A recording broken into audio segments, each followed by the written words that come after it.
Hello' নমস্কাৰ, আসসালামু আলাইকুম। আজি মই আপোনালোকক মুছলেৰি টেঙা মিঠা আচাৰ বনাই দেখুৱাম। চাওক, মুছলেৰিখিনি মই প্ৰথমে ধুই লৈছোঁ। এই মুছলেৰিখিনি মই শ্বিলঙৰ পৰা অনাইছোঁ। পাঁচফোৰণ দিম আৰু শুকান জলকীয়া কেইটামান ভাঙি দিম। গুড় লৈছোঁ আৰু এইফালে চেনি লৈছোঁ এপোৱামান। এয়া ৰিফাইন তেল অলপ গৰম কৰিছোঁ। গৰম কৰি পাঁচফোৰণ আৰু শুকান জলকীয়া দিলোঁ। দি মুছলেৰিখিনি দি দিম। মুছলেৰি সাধাৰণতে বহুত টেঙা হয় খাবলৈ, সেয়েহে ইয়াত গুড় আৰু চেনিৰ পৰিমাণটো অলপ বেছিকৈ দিবলগীয়া হয়। ইয়াত মোৰ 2 কেজি মুছলেৰি আছে। 2 কেজি মুছলেৰিত মই প্ৰায় 1 কেজিমান গুড় দিম আৰু এপোৱামান চেনি দিম। পিছত যদি টেঙা হৈ থাকে তাৰপিছত মই আৰু অলপ গুড় দি দিম। কিন্তু টেঙা মিঠা আচাৰ খাই ভাল লাগে। এয়া প্ৰথমে মুছলেৰিখিনি মই এনেকৈ তেলতেই সিজাম।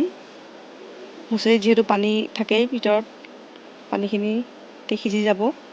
এয়া এনেকৈ সিজি গুটিখিনি ছেপাৰেট হৈ যাব। তাৰপিছত মই গুড়খিনি দি দিম। এয়া গুড় দিলোঁ। গুড় দি ভালকৈ লৰাম। আপোনালোকে ভিডিঅ'টো চাই কেনে পালে কমেণ্ট কৰি জনাব আৰু ভিডিঅ'টো লাইক কৰিব, শ্বেয়াৰ কৰিব আৰু মোৰ চেনেলটো ছাবস্ক্ৰাইব কৰি দিব। এয়া চাওক, গুড়খিনি দি ভালকৈ লৰালোঁ।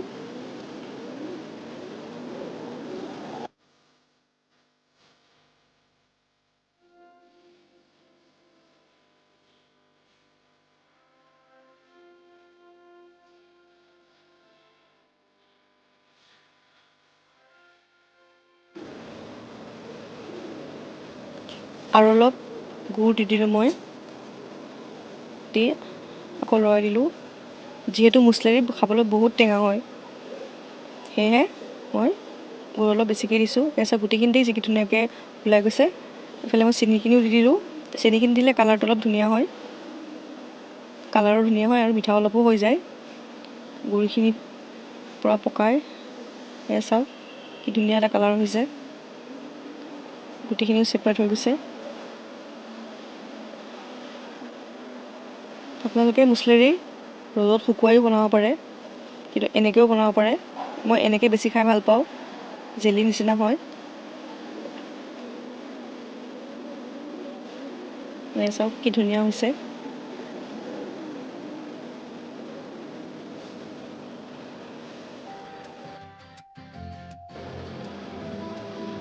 এয়া চাওক কি ধুনীয়া হৈছে। দেখিবলৈ যিমান ধুনীয়া হৈছে, খাবলৈ সিমানেই সোৱাদ হৈছে।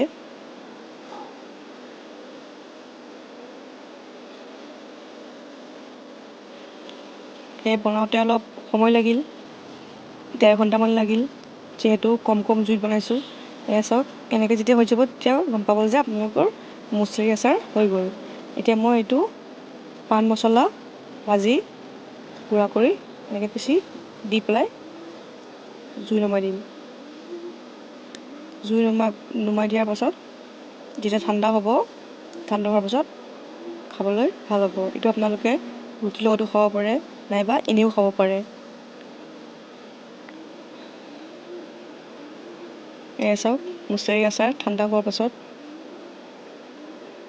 এতিয়া পূৰা কমপ্লিটলি ঠাণ্ডা হোৱা নাই, কিন্তু একেবাৰে যেতিয়া ঠাণ্ডা হৈ যাব, পানী দেখি আছে, সেই পানীটো নাইকিয়া নিচিনা হৈ যাব। ভিডিঅ'টো সম্পূৰ্ণকৈ চোৱাৰ বাবে ধন্যবাদ।